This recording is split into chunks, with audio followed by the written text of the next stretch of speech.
Assalamualaikum warahmatullahi wabarakatuh. Salam sejahtera buat sobat channel YouTube dimanapun Anda berada. Syukur alhamdulillah, senang rasanya saya dapat menyapa sobat semuanya kembali dalam tayangan video kali ini yang berjudul Tradisi Lampu Cangkok di Kampung Melayu Mentigi. Baik sobat channel YouTube, video ini sengaja saya ambil dalam suasana momen Ramadan 1443 Hijriah, khususnya di kota Tanjung Uban yang berada di Kecamatan Bintan Utara, Kabupaten Bintan. Kota Tanjung Uban dari Kota Tanjung Pinang dapat ditempuh jalan darat sekitar 1 jam saja. Namun dari Kota Batam jaraknya lebih dekat, hanya 15 menit saja naik kapal cepat dari Pelabuhan Telaga Punggur, Pulau Batam. Di Tanjung Uban Kota, tepatnya Kampung Mentigi, merupakan salah satu kampung tua yang lokasinya berada di pesisir utara Kota Tanjung Uban.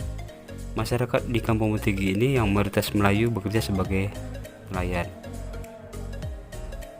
Di wilayah kampung ini juga terdapat basis pangkalan TNI Angkatan Laut seperti armada kapal cepat dan satuan pendidikan 1, Satdik 1, tempat sekolah bagi siswa calon bintara dan tamtama TNI Angkatan Laut. Nah, menariknya, di setiap momen bulan Ramadan ada salah satu tradisi pendahulu masyarakat yang masih bertahan hingga kini, yaitu lampu cangkok. Saya sengaja datang ke kampung ini untuk meliput tentang kegiatan tradisi lampu cangkok. Dengan naik sepeda motor, saya tiba di kampung ini menjelang petang. Bersyukur saya sempat menemui Ibu Ogi, salah seorang mantan ketua RT setempat yang juga merupakan penggerak lampu cangkok. Saat kunjungan saya ke Kampung Mentigi, saya pun berkesempatan berbuka puasa di Masjid Jami Kampung Mentigi. Menurut sejarahnya, masjid ini telah dibangun sejak tahun 1908 Masehi loh. Wah, lumayan tua juga ya, karena hampir 1 abad usianya.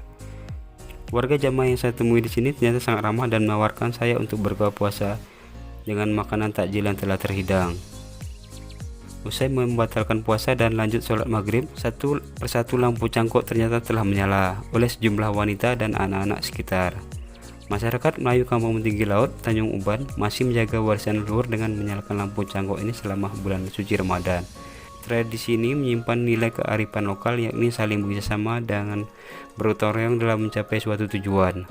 Menyalakan lampu cangkok sudah menjadi warisan turun-temurun dari leluhur masyarakat Melayu. Hal itu dikatakan Ibu Ogi Jakar selaku penggerak lampu cangkok.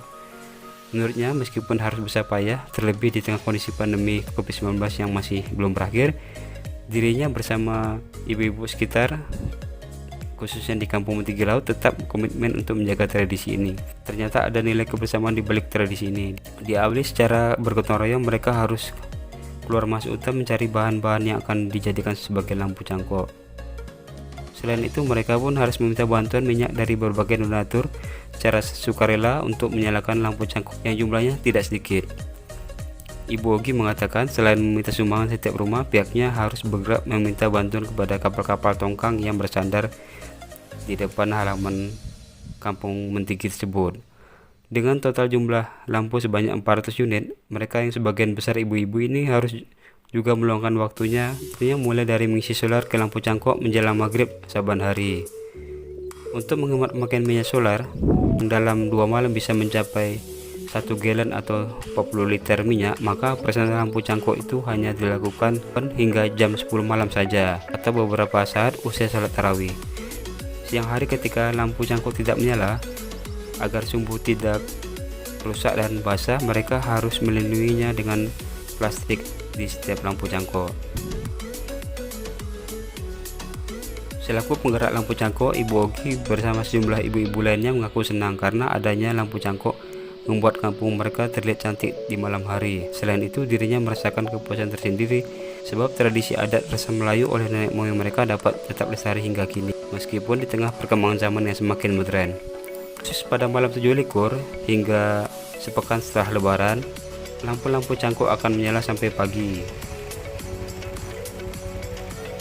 Untuk lebih jelasnya, berikut saya tampilkan di wawancara bersama Ibu Ogi Jakar. Kalau lampu cangkuk ini memang kayaknya memang tradisi dari adat zaman dulu dari kakek nenek atau datuk moyang kita dari dulu emang gini. Cuman kalau dulu hidupnya 1 liko, jadi 21 liko, 22 sampai malam 7 liko itu malam 27 puasa ya, atau sampai malam lebaran. Tapi karena sekarang kita udah yang generasi baru ini, contohnya saya dan kawan-kawan, kita langsung udahlah dari awal puasa kita hidup sampai 1 minggu hari raya kita hidup gitu. Jadi nggak ikut zaman dulu itu kan dari 21 liko 7 hari kan gitu sampai malam lebaran ya gitu. Tapi sekarang nggak, kita full satu. Jadi gini, kalau saya pribadi, saya tak mau menghilangkan karena kita Melayu memang ada resamnya seperti itu. Kalau saya memang mau tetap seperti ini. Nanti seterusnya kalau bisa tetap ada lampu cangkuk gitu. Nggak menghilangkan lah ada resam zaman dulu gitu. Kalau dulu kan memang identik dengan lampu cangkuk gitu. Jadi ya 1 lampu cangkuk, berarti itu 21 liko 1 lampu cangkuk biasanya. Malam kedua 2, malam ketiga 3 biasanya. Kalau pada saya kecil-kecil dulu atau kakek nenek cerita tuh seperti itu. Tapi kalau sekarang udah kita agak modern lah, kita rubah gitu. Jadi tetap juga tidak melupakan, ya kita tetap adakan lampu cangkuk ini setiap tahun. Ya, Bu. Seperti apa? Penggerak itu saya pribadi dan ibu-ibu dan mak-mak ya. The power of mak-mak lah, saya cerita sama beberapa anak-anak muda. Jadi memang kita sendiri, terus masalah kayunya, apanya, cangkuknya kita sendiri memang ke hutan. Mama ini ke hutan, contohnya pagi saya masak bersama kawan-kawan, ya udah kita ke hutan. Nah, terus sudah nanti kayu itu kita ikat bawa pakai motor. Jadi itu kalau nggak salah 2 sesi, 2 kali kita ke hutan karena nggak cukup, karena cangkuk yang hidup ini memang kan agak padat nih, dia agak cantik kan, itu sekitar lebih kurang 400 cangkuk gitu. Jadi 400 kayu yang kita butuh lebih lah karena untuk nyangga-nyangganya gitu kan. Jadi makanya 2 kali 2 sesi gitu. 1 kali itu berapa hari butuh? Berapa lama? Pertama 1 minggu kita hitung udah diukur, akan diukur dulu tuh semua tuh jaraknya berapa, jadi butuh berapa, semua kira kurang lagi nih 100 berapa gitu. Udah kita pergi lagi gitu. Jadi kerja sama-sama lah gitu, gotong royong. Jadi saya dan emak-emak lah gitu, dan beberapa anak-anak muda di RT 4 yang turun langsung ke lapangan. Baik, cukup sekian dulu tayangan video kali ini. Semoga kita dapat berjumpa lagi dalam tayangan video selanjutnya yang fokus membahas tentang pariwisata dan olahraga di Kepulauan Riau. Terima kasih. Wassalamualaikum warahmatullahi wabarakatuh.